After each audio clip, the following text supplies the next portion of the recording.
Travel back in time with a trip inside the Iowa's News Now vault. With his father and two brothers, Wayne Blackford farms about 3,000 acres, mostly corn and beans, in the middle of Linn County. A lot of years make a mud ball with something down that deep, but there is moisture there.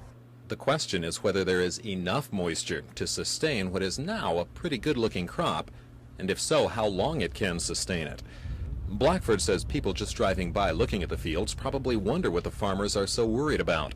He admits the crops do look okay, but he says there's a lot of uncertainty. We don't know whether in a week it will be serious, in 2 weeks it will be serious, or we could get rain tomorrow and all be happy and all our worries would be over. But for now, the worries continue, with a lot of money at stake. $20, $30, $50 an acre or more, very easily. Despite the uncertainties of the weather and of crop prices, Blackford says he's never regretted farming this land, but he says there's nothing else that he'd rather be doing. He says it's provided a good life for his wife Linda and their 3 children, and he says he hopes his son Wyatt will follow in his footsteps. You want to farm?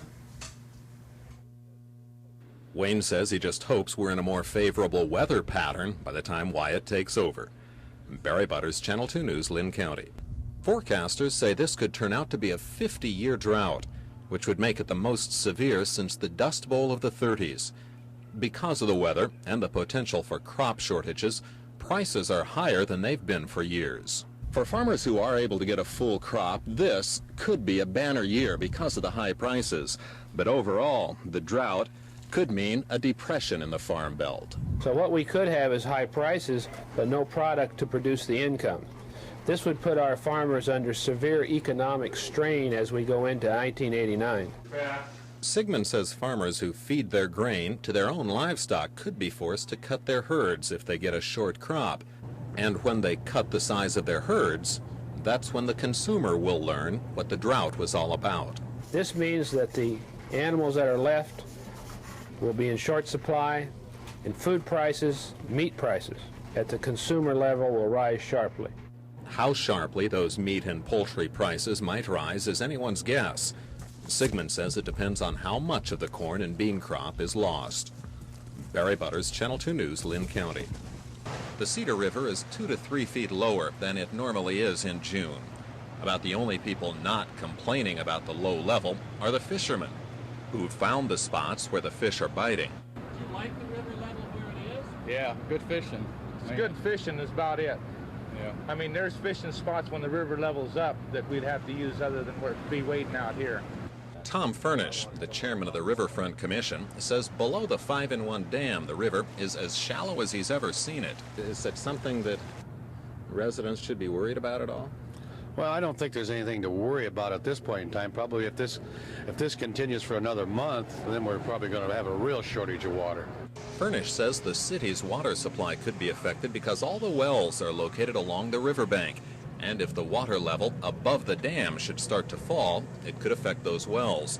But for now, he says the level above the dam is normal. But even above the dam, the drought is having its effect. The lack of a current has created bigger than normal sandbars just below the surface of the water. And that could be a problem for boaters who try to go too far upriver. However, most of the boaters are familiar with the conditions and avoid the shallow areas.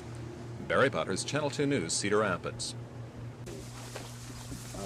Nagel toured the John Maylert farm with Maylert and a few of his neighbors. They dug for moisture and found some, but not much. Jeez, barely. Look at that. Maylert says he's farmed this land since 1949, and he says he's never seen the corn this low at this time of year. And he says that all people in Congress can do is to help lessen the blow. And there's nothing that they can do that would replace a rain. No.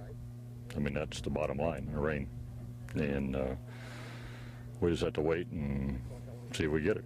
Nagel, a member of the Congressional Drought Task Force, told the farmers he expects orders this week that will allow additional counties to harvest a crop from conservation reserve land, and he expects the Feed Grain Emergency Act to come into play soon. That will allow farmers to buy feed grain at 75% of the loan rate. Nagel says there is a lot of interest in Congress to do whatever needs to be done for the farmers, even among urban members of Congress. because the drought is so widespread. That will impact food prices, and that concerns urban legislators, and so they can understand that. Despite the parched earth, Maylard says he's still not writing off this year's crop. He says a good rain within the next 2 weeks could still produce decent corn and bean yields. Barry Butters, Channel 2 News, Tama County. The continued dry weather forced soybeans to jump to $8.79 a bushel today, the highest price in years. If it remains hot and dry, experts say beans in the teens will become a real possibility. Of course, everybody says, hey, $9 beans, that's great. Well, that's only great if you have some beans to sell for $9. So the farmer's more concerned right now is not about price, but growing a decent crop and getting the 35, 40 bushel to acre that he's used to. Case in point, Del Wilson of Springville. He says high prices don't mean much if yields are bad. Most of his soybeans are out of the ground, but part of his crop is desperately dry. I have beans that will not come up without rain. The high soybean prices will also affect livestock producers who use the meal of the bean to feed their herds. Basically, it's going to price a lot of livestock men out of the market. It'll force them out by liquidation. Vernon Horak, however, is not at the mercy of the market.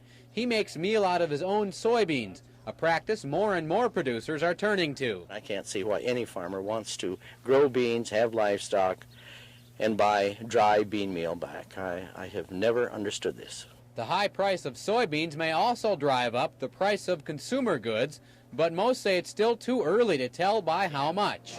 I am concerned that we may be overreacting. If we get some rain, this thing could fall off in a real quick hurry.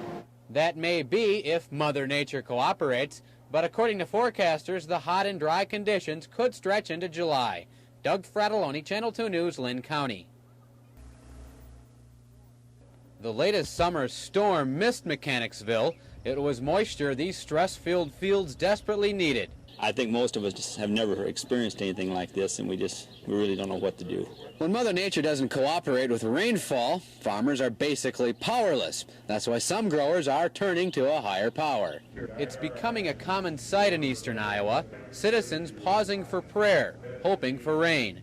This is St. Mary's Catholic Church in Mechanicsville. It's so desperate out there that there's no other way to turn other than turn to God.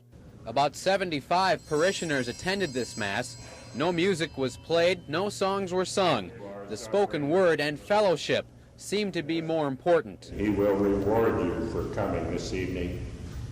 Maybe not with rain, maybe that is not his idea what the reward will be, but he will reward you in one way or another.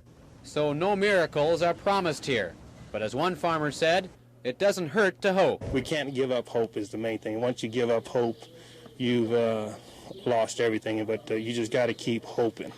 Doug Fratelloni, Channel 2 News, Mechanicsville. In Iowa City, construction workers are building a new parking ramp near university hospitals. They say the heat takes it out of them in a hurry. Wore out. Runners had no problem working up a sweat, and golfers had no problem getting a tee time in Cedar Rapids. Well, it's just too hot during the middle of the day. People just don't want to play during the hot part. A parking lot attendant says her booth is hotter than ever. I thought last year was bad, but this has got it beat. And even if your job is selling frozen yogurt. It's really bad today. On First Avenue at 2:08, the temperature reads 102 degrees. Or is it 1:02 in the afternoon with a temperature of 208? It's hard to tell the difference. Some people did find a little relief at the beach. Because it's probably the coolest place there is right now. The heat wave may even be a boon to productivity in some cases. Oh, I'm just out here on my lunch, and I'm thinking about even cutting my lunch short just to go back on inside and work in the air conditioning. For any weathermen who are running out of words to describe the heat wave, here are some suggestions. Give me one word that describes the weather today. Sizzling hot. Sizzling. Miserable. Miserable.